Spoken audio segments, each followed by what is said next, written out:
大东门是府城对清朝时期唯一保存的城门古迹之一。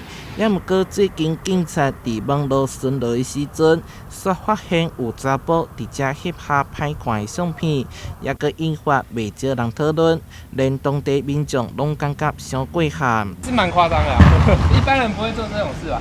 根本不会有人注意里面在干嘛。里面因为大家都要专心顾路况，这里车速很快，对，也没有很少看到里面有人就对了。比较少，因为那边很难进去。市警局第一分局透过监视器画面追查，发现是一名29岁查甫，随后前往安平区抓人。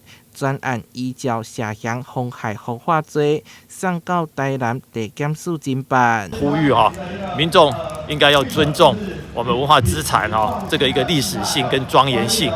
那我们不可以对我们这些文化资产做出任何不雅的动作。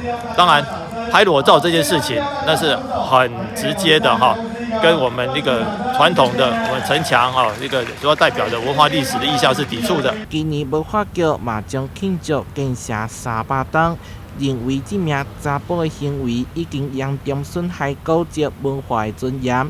警方嘛表示会维护社会善良风俗，保持市容形象。台南新闻社会采访报道。